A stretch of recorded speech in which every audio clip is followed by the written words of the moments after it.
Hi folks, welcome back to the channel. Thank you very much for joining me once again. You are always most welcome. We'll talk about a box of delights. Every Matchbox box is a box of delights. Look at them, they're absolutely unbelievable. So today I've got a bit of a variety. Quite a few of you were asking me, saying, please do the tanks, I like the dioramas. Was it Side Bleeder Andy? I think he was asking for them, wasn't he, amongst others. My wish is your command. So we've got some tanks here. We're going to have some aircraft as well. I also have here, I find this hard to do really in a structured and meaningful way because I kind of did that last year, and this year I wanted to do it in a little bit more variety, a bit more mixed up, and a bit more sort of hopefully keep you entertained and keep the eyes interested, if nothing else. Even if I drone on a bit, at least your eyes won't go to sleep. So what we've got today, I did promise I was going to show you some of these kits. I said I was going to do the Comet, and we have indeed got the Comet. We've got the wonderful Humber armoured car. We'll come to that in a second, so I'll move that over there. I'm going to start, I think, with the Comet. We've got the T34. I'm going to zoom you in on these marvellous Matchbox examples for Matchbox March 2025. So here we go. Let's have a little look at these. I'll let your eyes do the talking instead of me doing it. So here we go. So you got on the left, you got your Comet, and I got the finished article. Obviously, I'm just going to zoom in now. Remember, these are I've never intended these to be done in the most perfect way that I would do, like a Tamiya kit or something that was very state of the art. I always like to leave them a little bit. I was going to say a little bit toy-like, but that makes it, that trivialises it anyway. But a little bit of a hint of what I did it like the first time I built them. So I haven't gone to town on the paint jobs. The T34, by the way, is a Revell version, a reboxing of the standard single colour version that they do now. It's actually not a recent one though. It's not the first diorama range. This is from about 12 years ago, I think. None of these have been built recently. So again, don't judge me too harshly on the standard of building. These are all fairly old kits now. But, so this is, bearing in mind, this is the Revell rebox of the T34, which is behind, which we'll look at in a second. But here's the finished article, which I quite like doing this. And I did it during the winter as well. I did it around New Year time. So it seemed entirely appropriate. We've got our T34 smashing through a fence. And we've got the Soviet soldier there with his I forget the name of it, this machine gun with the drum magazine they used to have. It was their version of the MP40, and I haven't done the research, so I can't remember it. You'll have to forgive me on that.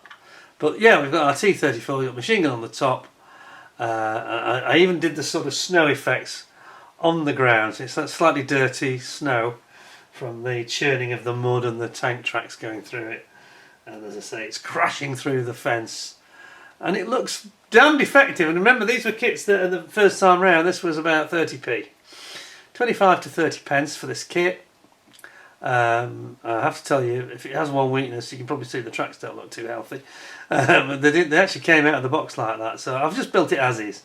I've not gone to any great lengths to sort of upgrade it or anything like that. I just wanted it to represent a T34. Now, this wasn't one of the first ones I ever did. The first one was the Sherman. Quickly followed by the Comet, which we'll come to in a second. But that's nice, isn't it? You got your little figure. It's all there, isn't it? It's like a little story. It's like a photograph, a storyboard.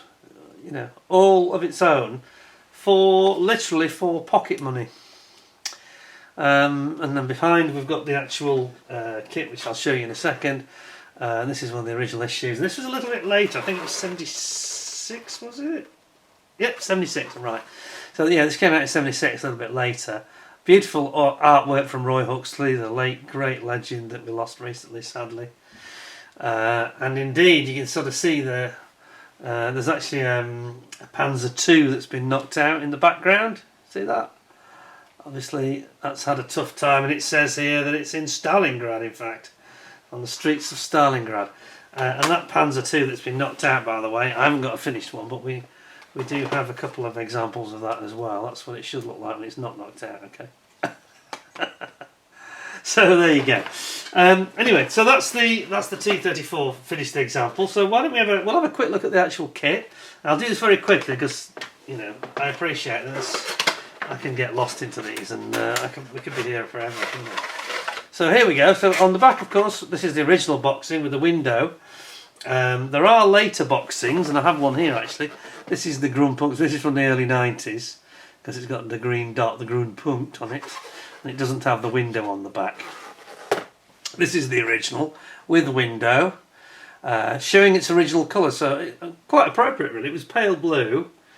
Not sure why the snow would be pale blue, but anyway, pale blue and white, so it's not too bad, you know. Battle diorama scene. No painting is necessary. It says it very confidently there. Isn't that wonderful? So this is PK82. So this is actually the 12th kit in the range. That's why it's a bit later. Here we have got our purple range typical instructions, and it says introducing. I'm trying. Do you know what? Do you know what I did then? I thought, oh, I can't read that. That's a bit small. I'll just zoom it in. If only, yeah? If only. Maybe what I should do is read it off the screen, zooming it at 20 times. Maybe that would work. Probably not. Introduced in 1940, the Russian T-34 series was to stay in production for over 20 years. With its 76mm high-velocity gun, excellent ballistic shape, and cross-country performance, the T-34 was reckoned to be the best tank of any army up to 1943. Oh, I don't think anybody would really disagree with that. Until the Sherman arrived, you know. And then the Comet, and then the Pershing and all that kind of stuff. And the Chaffee was actually... Chaffee was almost... We'll talk about that later as well. Chaffee was almost like an American T-34, if you think about it, wasn't it? And it weighed 27 tons. So that's actually... It's not heavy, is it? It's not that heavy for a tank, 27 tons. That's relative. It's half the weight of a Tiger tank. It's less than half the weight, isn't it? 27. Yeah, it is. It's exactly pretty much half the weight. So two of them are the same as a Tiger tank. Okay. It had two 7.62 machine guns and a maximum speed of 32 miles an hour. 32 miles an hour on level ground. It's not bad for a tank. It's pretty good. Pretty rapid. So on the back, of course, we've got our... On the back we have got our day killing guide, as per the norm. And then we're going to start off with the instructions. We're going to build up our gun, then the road wheels, and then you're going to build the lower hull. Fit all your road wheels, idlers and sprockets in there. Then you've got your 76mm cannon going on onto your turret roof coming in, stowage boxes on the sides. Quite a lot of detail on this, in fairness. You've got your rubber band tracks, just be careful with those, so it can be a little bit tricky. And then you've got your big machine gun on the top. You've got all your spare tracks on the side. You've got your front hatch. Actually, it's a driver's escape hatch, in fact. You've got your exhaust at the back. And that's basically it. Then you're onto the diorama. Never understood why the diorama, the biggest part of the kit, always has this tiny box for assembling it. And of course you've got your figure, which it doesn't go into detail on the figure, which is surprising. Does that? No, there's no small parts paint guide, and there's no paint guide for painting the figure. So I did mine based on some historical. Oh, there is. I beg your pardon. I'm wrong. It's just the way they've done it. It's hiding over the back. So yeah, I thought that was out of character. Matchbox were really good at giving you the basic info that you do need. So there's your figure on the right, and then your small parts like your machine gun and your fence. Dark earth for the fence. Mottled green is the figure's uniform. White, dirty black, etc. And there you go. So it is all there, in fact. And there's your paint guide with Humber paints recommended. So that's your T-34 instructions. So what have we got? We've got some excuse me, we've got some markings. You've actually got two choices, I think. I'm not sure it's going to come out too well. They don't look too bad, these, for condition.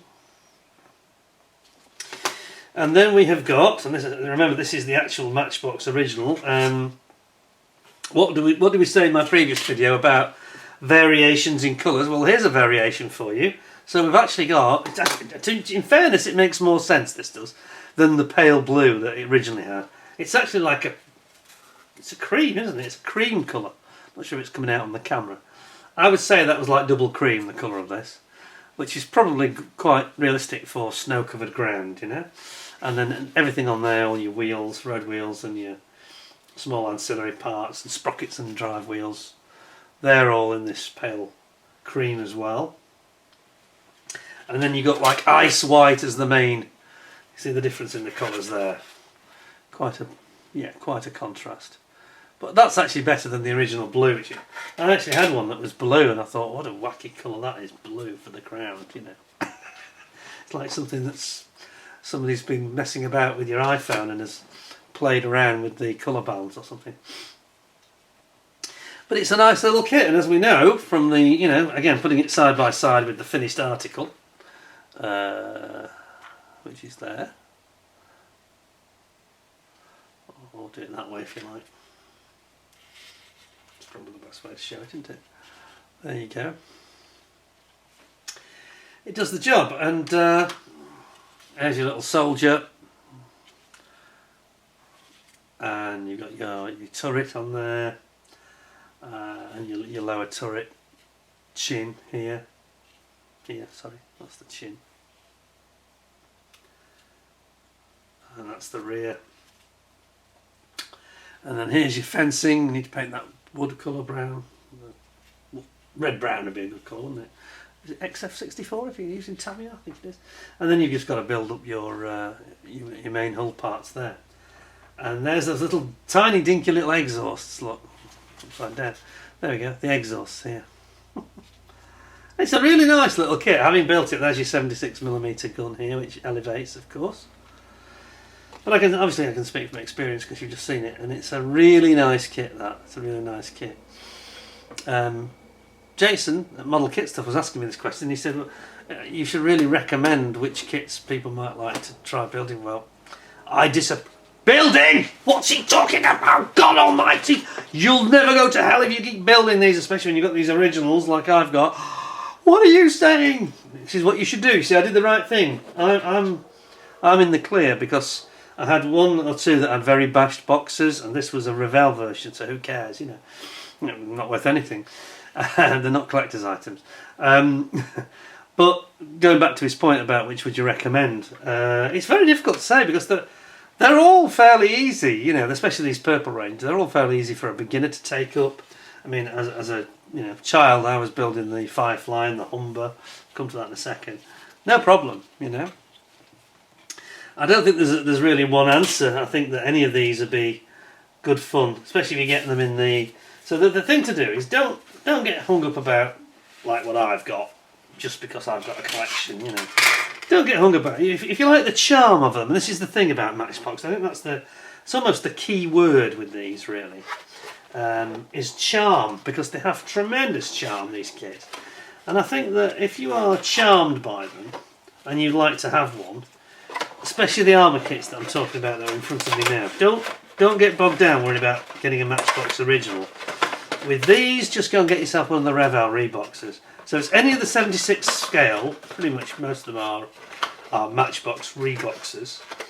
Have a look at the Revell range, and it doesn't have to be the latest first diorama where they're trying to rip you off and charge you £20 odd.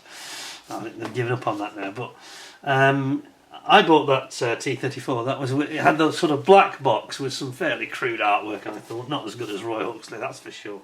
Not even in the same league. But just go for one of those, and you know you can pay £10-12, and you end up with a Matchbox just like I've got here. So that is the T34. Then I'm going to look at the Comet, because I did promise that I was going to do that in the last vid, and decided it was probably going to get too long, so we thought we'd cut it a little bit shorter. Just put that over there. So yeah, the Comet. Let's zoom in on this one. I'll show you the finished product first.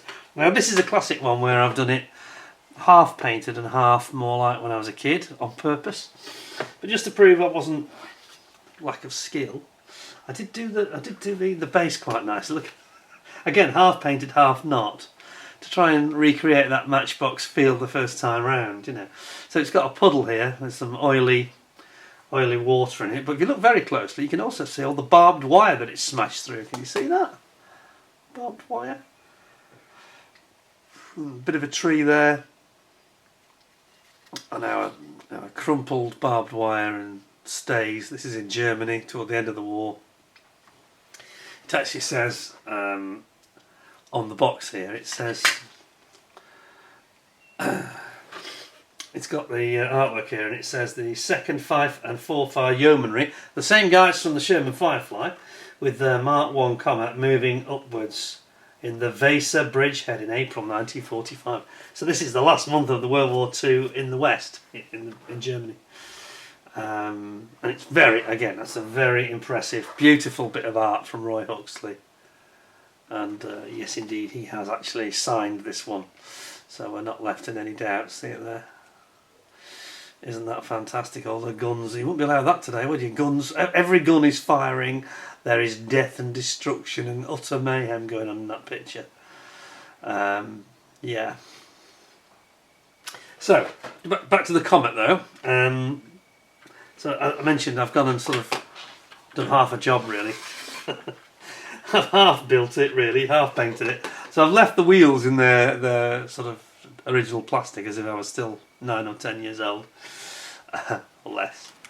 And this is the effect you get, which I quite like because it just reminds me that it's a Matchbox. I don't want it to look like a Tamiya really. I want to be reminded of how much fun I had the first time round with this model. You know, does it go up and down the gun? Doesn't seem to want to go up. Probably must have glued that, but yeah, you can see all the guns there, and yeah, it's just a bit of fun, isn't it? It's not supposed to be a competition-winning kit. This has been built purely for my own pleasure, just to bring back some happy memories from '76, I think it was. What have we got on here? What does it say? Oh, that's a later edition. It says 98 on it, so I think it was first out in '76. Yeah, because I just realised the box here hasn't got the window on it. Now the one I built did have the window on it, but the box was almost completely crushed, so wasn't in great shape. Now I do have another one. If you just bear with me a second, I will just put that here for a second. Put it there. If we move it around a bit, there you go, you can see it now.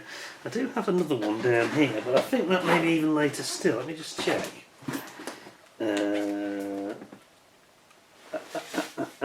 Comet. I've got a Comet that's in. Where is it? I don't know, I misplaced it. Yeah, that's all German text in there, chap. What have I done with it? There's definitely a second Comet kicking around here somewhere. Because I deliberately didn't pick it. I don't know what I've done with it. Anyway, there's a second Comet around here somewhere. And I'm a bit worried now, where have I put the second Comet? It was definitely a shrink-wrapped one. The second Comet was shrink-wrapped, which probably indicates it won't be an original either. It's probably got the same age as this one. But I'm pretty sure it came out about 76, 77, this particular kit. It wasn't in the first tranche. PK72. Oh, no, it was actually. Now, hang on a second, I might be wrong there. 1986, that particular boxing. That's not the original. If it's PK72, then that means it's the second after the Sherman Firefly. So that does mean it should be a 73. You should be able to get a 73 version of it. And I don't seem to have that to hand. But not to worry. I've got that many of them. I can't. It's actually very hard to keep track, not posting. I'm just a bit worried now because I don't know what I've done with it. I'm sure there were two together. Anyway, we'll move on. We will have a look at the kit itself. So let's have a look inside the box. I do struggle to get these back in the boxes when we've got these tracks. Has this one got metalised tracks? Because they can be a nightmare. They can go, yeah, they can go very hard. These, like the famous the Honey Stewart review I did for John Bevan's kit, and then it snapped in my hands about 4 times on camera. Yes, became a bit of classic TV, but you should be wary because this is not as bad, but it's not far off. I can tell straight away. It's any of these metalised finishes seem to work harden over time on the tracks. This has got some elasticity left in it, but it's not. It's not great. That's going the same way. So I'm not going to give John the satisfaction of seeing me snap my own. I shall leave that well alone. But anyway, there's your tracks. There we go. So we've got some decals obviously for the 4-far, I've done it again, the 5 and 4-far yeomanry. Here they go. Zoom in a bit for this. There we are. And we've also got the 22nd Armoured Tank Brigade, 7th Armoured Division. This is the one I was thinking of with the Desert Rats on it, which I got a bit confused when I was looking at the Sherman. That is the Desert Rats in that little tiny, that decal, the red one on the left. And if you can make it out, a little rat. Desert Rats. Anyway, we have here, yeah, you can tell this is a later issue of the kit because it's got this white instead of purple version of the instructions. And it says Comets were issued to the 11th Armoured Division of the Royal Tank Regiment on December 1944. In March 45 they moved forward to the Weser bridgehead of the Rhine and fought on through until the end of the war in Europe. When they'd reached the Baltic coast at Lübeck, that's where they finished. After the war, the Comet became standard British equipment and was used whenever a show force was necessary, notably in the Canal Zone, that means Suez Canal, Palestine and Berlin, where it remained in service till 1957. It was replaced by the Centurion, which is a fine tank.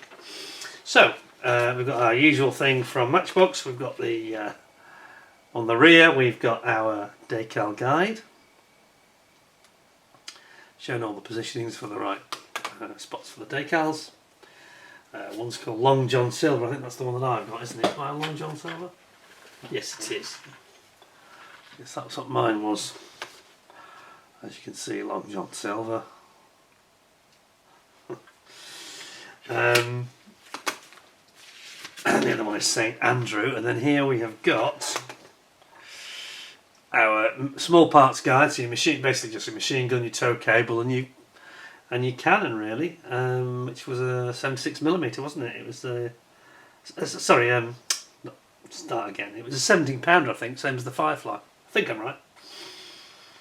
Any experts out there, feel free to correct me if I've got that wrong. But anyway, there we go. So there you are. And then something, usual thing, that you build up your hull, you fit your idler wheels and your drive wheels and your sprockets, and you fit those all into the chassis you've built. So your drive sprocket's the last one to go in because you put that in with your tracks. And you've got your return rollers, idler rollers there as well. And then you've got to build up your turret with your 17 pounder and your glasses, and you've got a pivot there so it'll rotate. And it says do not glue. I don't know why mine doesn't go up and down. Looks like I might have glued it, or either that I've got paint jammed in there. Didn't do a very good job, obviously. And then you got your front glasses with your machine gun deck. Still didn't have sloping armour though, did it? They hadn't really learned the lessons there. You would have thought that after the Sherman, really that had quite a lot of sloping armour on it. You think that, you know, the Brits would have. It baffles me that they didn't have sloping armour. That's really crazy. And then finally you're putting your rear deck on, your turret on, your top and lower hulls come together, and then you just build your diorama by planting your tree, really. But obviously you need to do a bit of detail work if you want to have it like mine and have your barbed wire on the floor.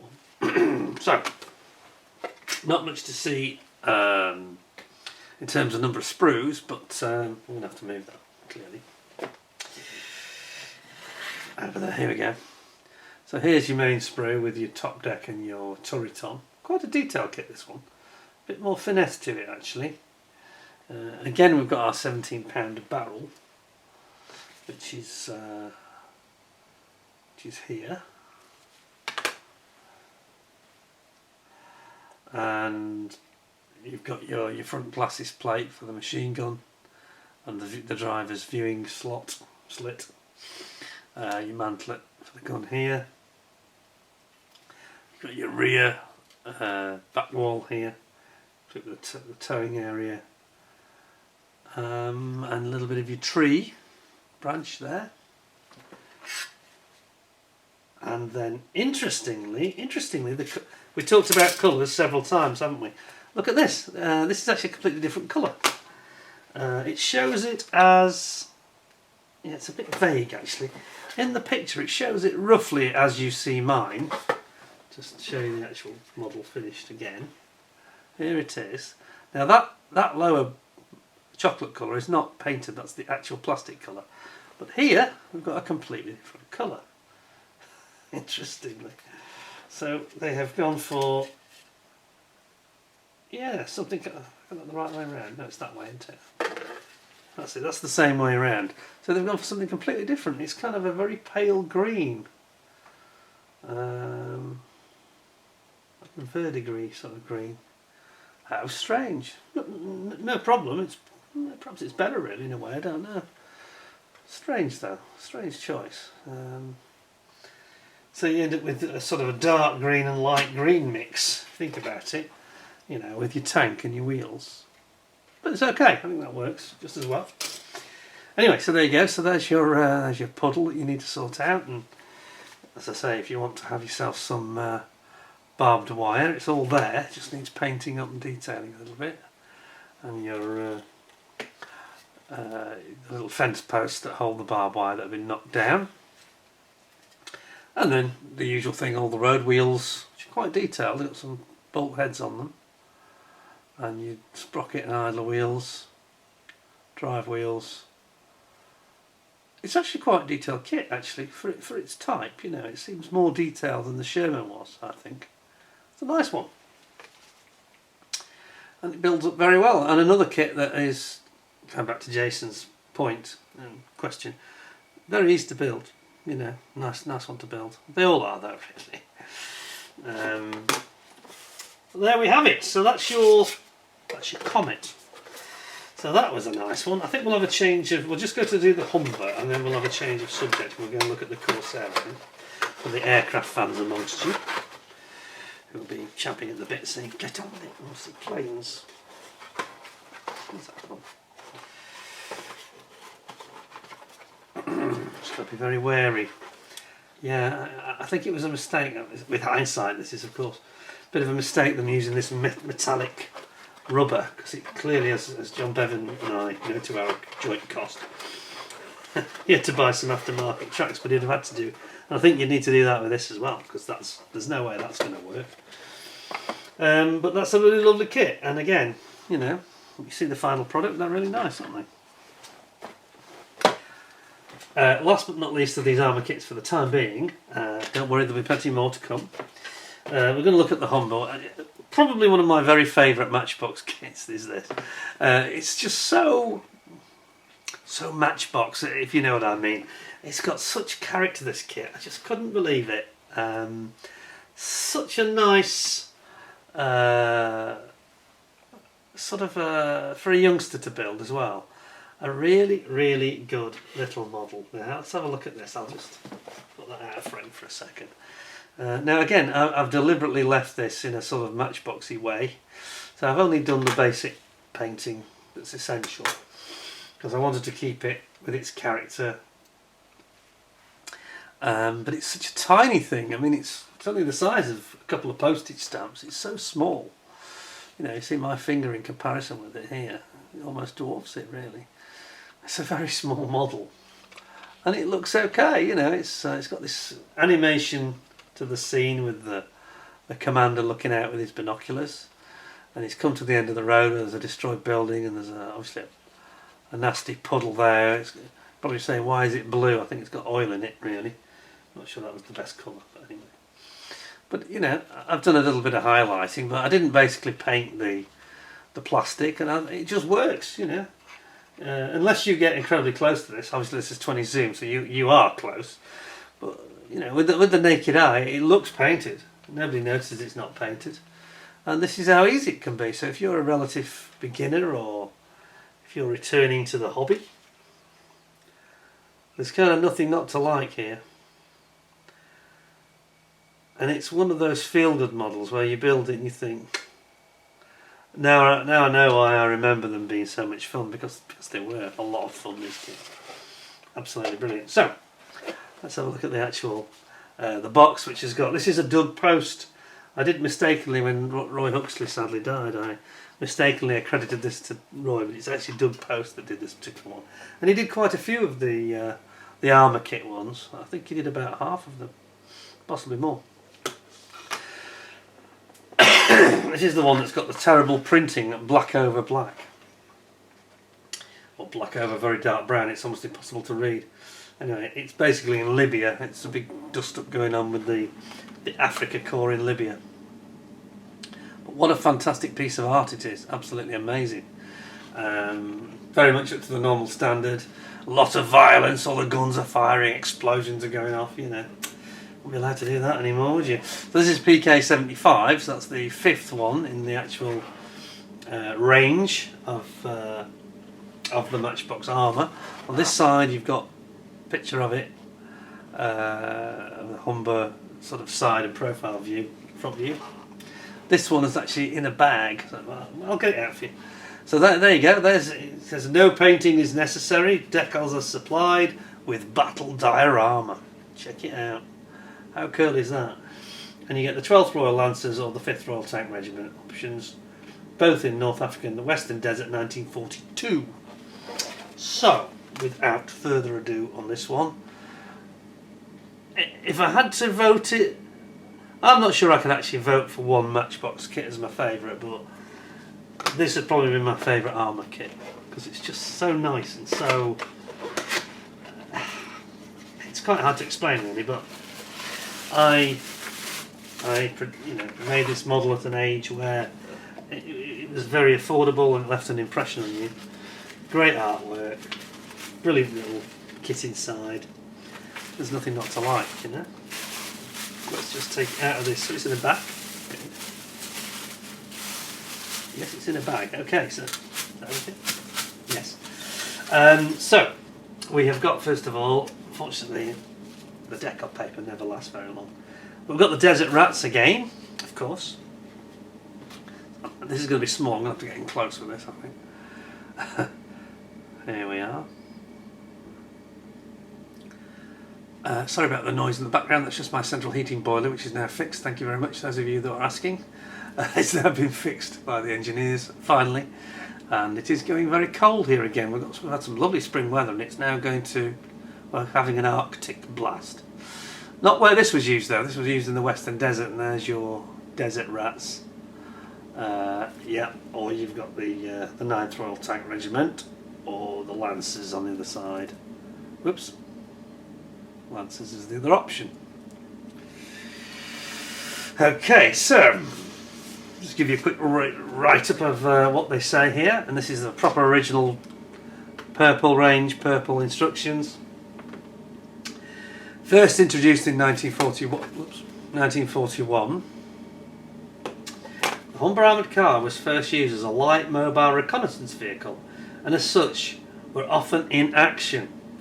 A total of 5,400 of these were produced. That's a lot, isn't it? Gosh, I'm surprised. With a top speed of 45 miles per hour, which is fast, and a range of 250 miles, the Humber was found to be highly effective in the Western Desert campaign, due to its manoeuvrability in the open desert.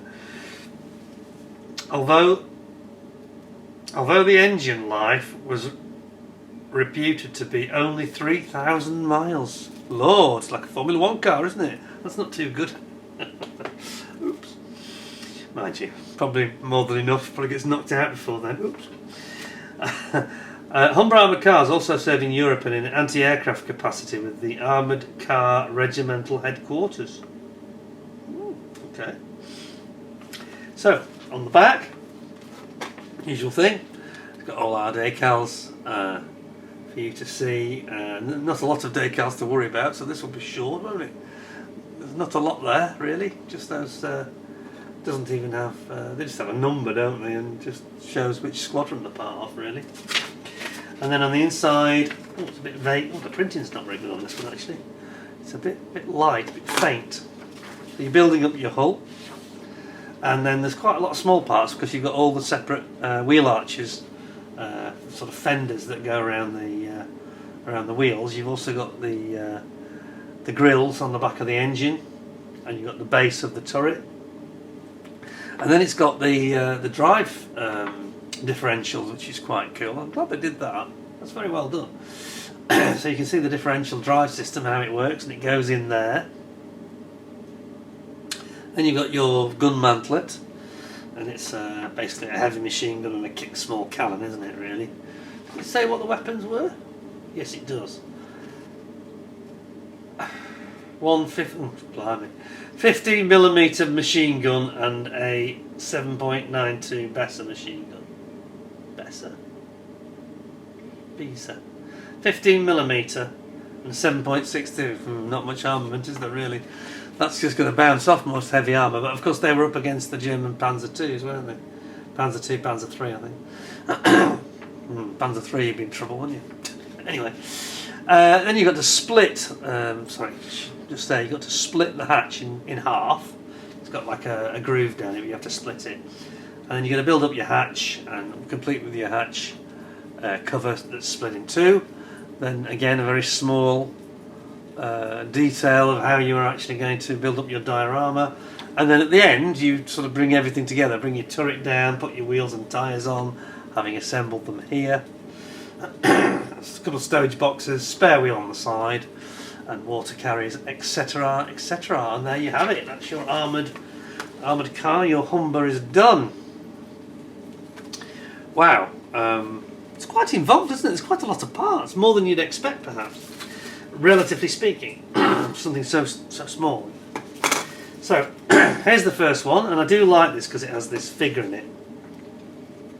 And here he is.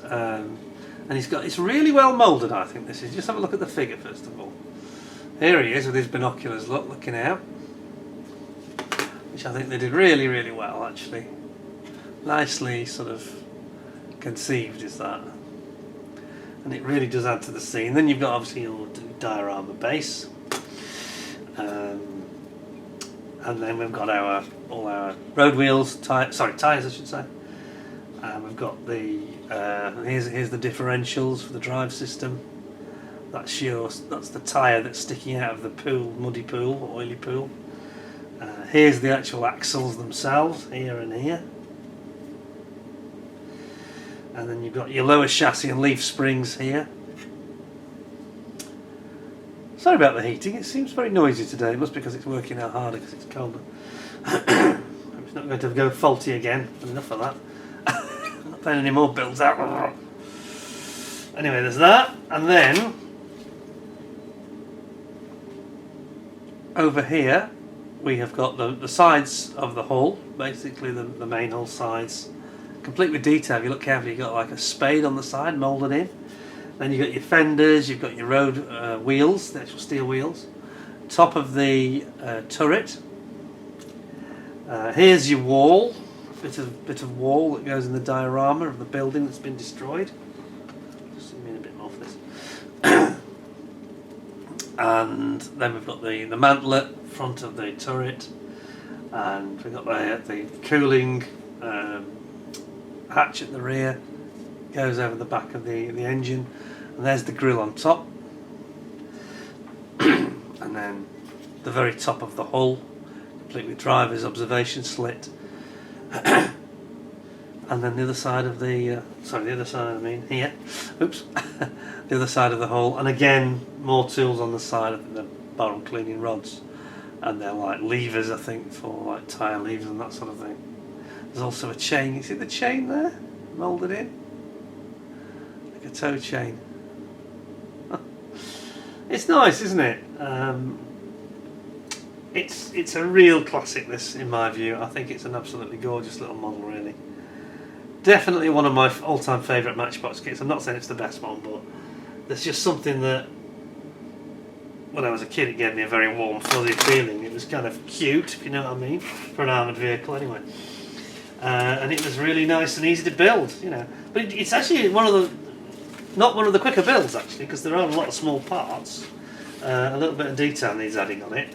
Perhaps a little bit of weathering like I did on that one. And it comes out really, really well in the end, you know. So put that back in my bag. Quite nice it's come in a bag, that just stops things from scratching around, you know. Unfortunately you can't see with the bag on, you can't see much detail through the window, but never mind. Worth it. It does the right job, you know, keeping it safe. That's what it's there for. But isn't that nice? What a lovely kit that is, really. So there we have it. There's the Humber armoured car. So I'm now going to turn to the aircraft. Two aircraft in this video today. We're going to have, now we get into it, we're going to have our A7D Corsair from the Vietnam War. How about this one?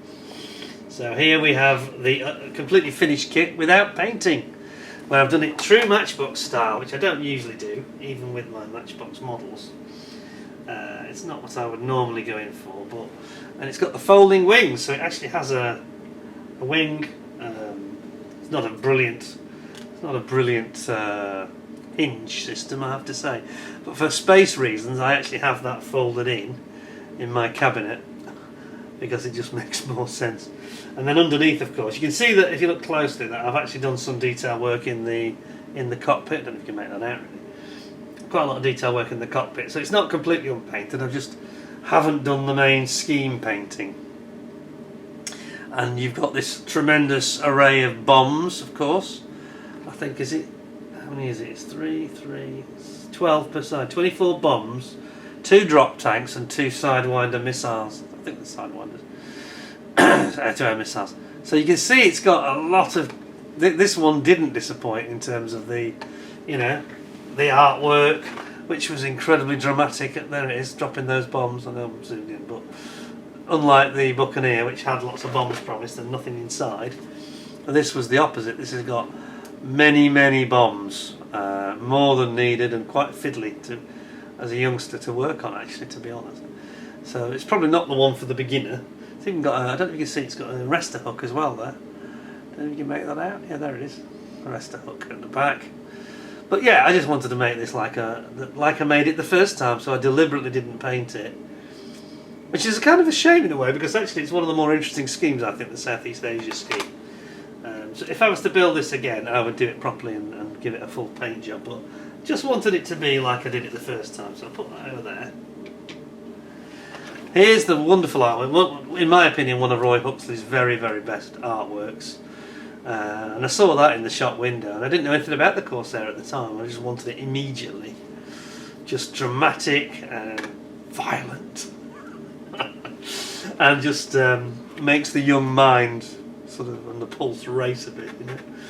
So this is PK101. So this is, in fact, I think I'm right in saying that this is the first of the yellow range, PK101, because it's got 01. Pretty much tells us, doesn't it? And you'll notice that this example I have in my hand as well is an absolutely mint box. It's just a mint example, you know. It's got adverts of the Jaguar Walrus and the Helldiver on the side, and on the back we've got 2 schemes, and it's by the way, I should point out, it's not actually dropping bombs in the Vietnam War. Perhaps they didn't want to get too close to home, because this was, Vietnam War was just coming to an end as this was being manufactured. And it says that the Green Demons Corsair demonstrate their terrifying fire capability at the Tactical Air Warfare Range near Valparaiso in Florida. So it's in the Florida swamps. Not in fact in Vietnam, although it wouldn't take much of a stretch of the imagination to convince you that he originally thought it was supposed to be Vietnam, would it? I'm not sure that isn't Vietnam, because it's a bit hilly. I don't think it's very hilly in Florida. Anyway, there we go. We'll move on. Only, sadly, Roy Huxley's no longer here to tell us, sadly, but you do wonder about that one. So you get 2 options. You got the Green Demons or the Licking Dragons. Very nice tip. So let's have a look at this one. This is, I say, a beautiful example. You won't find a more mint original 1976, 73. Oh, 73.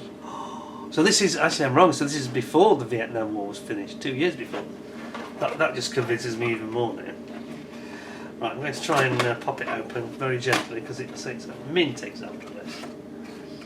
You'll be lucky to find another like that. Extra gentle with this one. We kind of know what to expect, don't we, because we've got some, any clear parts here? Oh, the clear part has got wedged, that's why it's not come flying out as usual. It seems to be a bit stuck. There we go, there's the canopy. There we are. I'll just show you the parts straight away. So obviously we've seen what it looks like finished when it's got this double tail, so it's got both sides of the tail on one piece. both. It's got the starboard tail as well as the full port side. So you don't have to fit the tail. It's got this very nice intake system. You got your pilot. Yeah, it's a nice kit, this. Yeah, it's all recessed panel lines as well, so it's one of the better. You can see they were stepping up the quality a little bit here. There's no raised panel lines here, which is nice. Then we've got the green sprues. This is a 3-colour kit. So then we've got all our, you can see those hinges I was just saying, which aren't brilliant. So there's all your green wings and pylons. Did I paint the pylons? No, I didn't paint the pylons. We've got an absolutely A1 pluperfect mint looking instruction book, which we'll come to in a second. We've got some our decals. Here they are.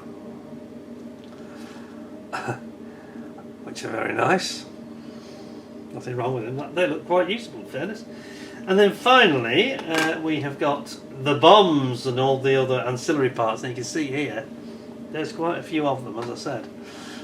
So this is the fiddly part of the kit, because there is a the youngster in me says, I want bombs, and you look at them and you think, oh, that's too many bombs. That's a lot of bombs. And when you're 7 or 8 years old, how old was I? I think I was 10 when I got this, 10 years old. And you're thinking, oh, did I actually use all the bombs? I can't remember. Got drop tanks as well there. Got your nose here. And it's nice, isn't it? They've moulded things very sensibly, and the colours are sensible on this one as well. They've done it really well. This is the refuelling point, of course, on top of the fuselage, as the probe comes in. I always thought that was very strange on American aircraft, though. I've always thought they were very brave to have this huge, great metal rod bumping into an aircraft at high altitude and high speed. You know? But there we go, it's a different system to what the RAF use. Very nice indeed, that is, very nice. So let's have a look at the instructions. I say they're absolutely, I mean, these look like they were printed yesterday. They're absolutely mint. Look at that. Gorgeous.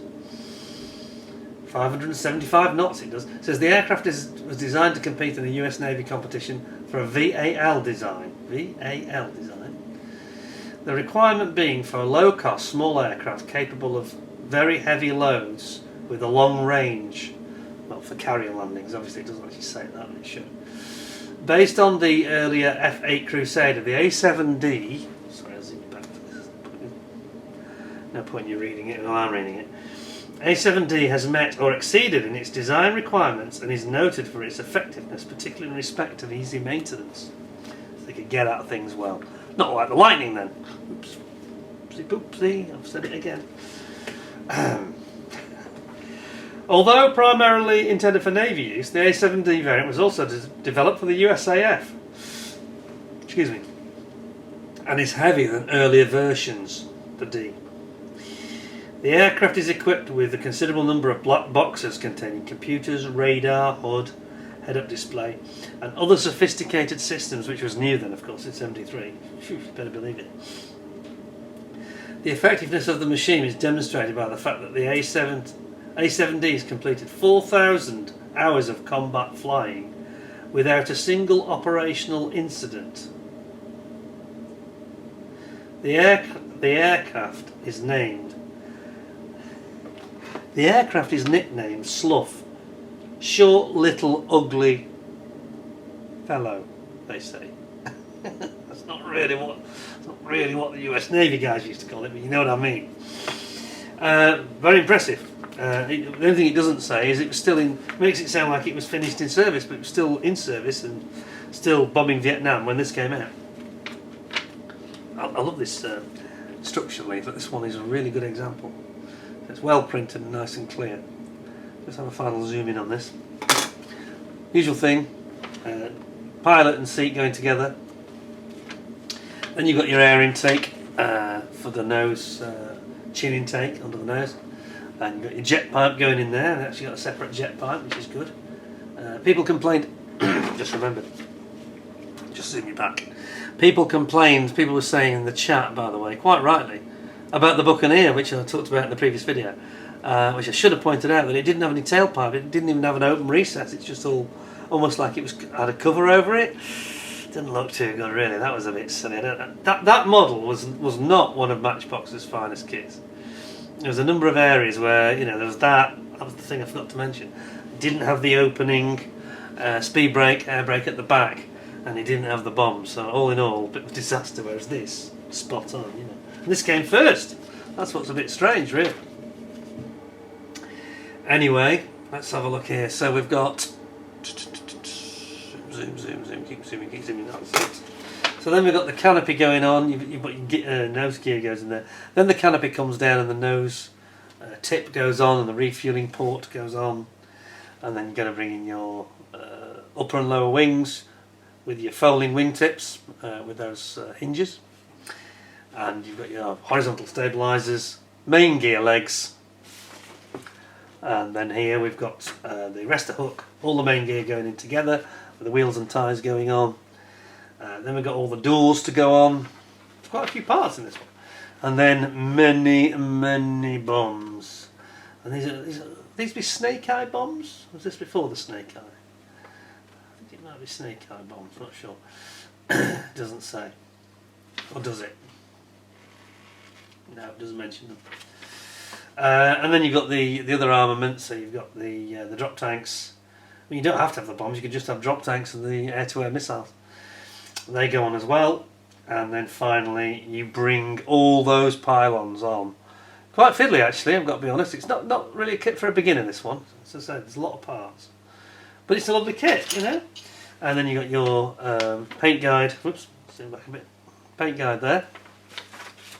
And your, as usual, your small parts guide telling you the wheels and tyres, how to paint your pilot, gear legs, your front cowling and the air intake, and then there's actually an option. So the two of them have got different colours, it would seem, and then it tells you perhaps the tips of the bombs have got different colours on them. I think it's interesting.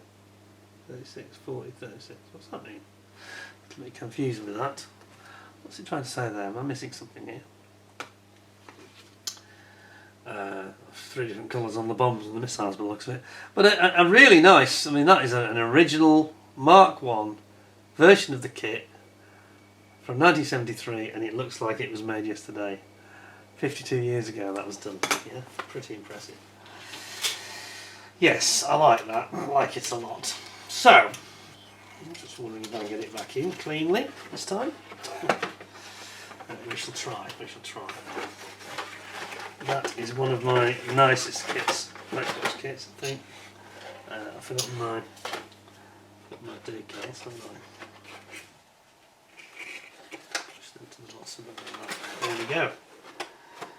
But it is nice to have one that really does look like it's just come from the factory in a fresh carton, a brand new product. It really does look that good, this one. So that is nice to have. And as I say, there's some adverts on the side for the Walrus, the Jag and the Helldiver. Very nice indeed, very nice indeed. So there you go, and there is the finished product.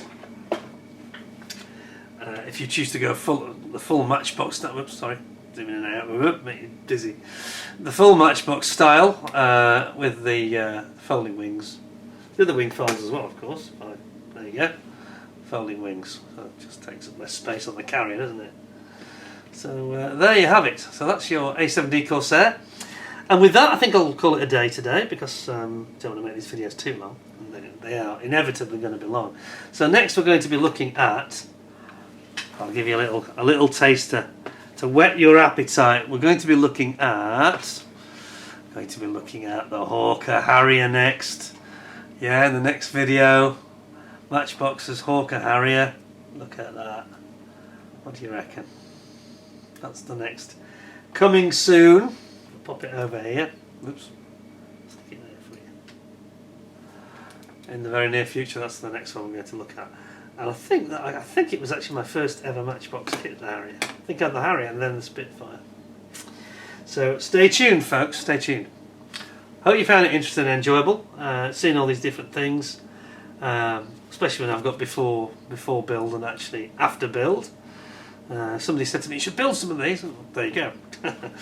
Of course I have limited space anyway on my cabinets, so I can't build all of them even if I wanted to. I tend to build the ones that I built the first time around.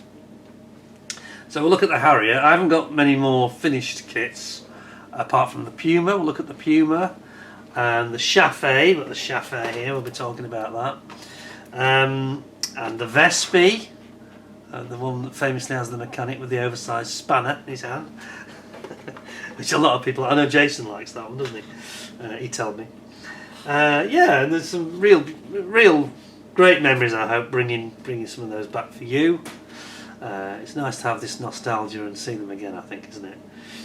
Hope you've enjoyed the show. Thank you very much for watching if you stayed this far, and I hope to see you again in the very near future. So this was part 3. Part 4, you've got an idea what's coming, so stay tuned. I'll be back soon. Thanks very much for watching. Take care of yourselves. Until next time, thanks a lot, and bye for now.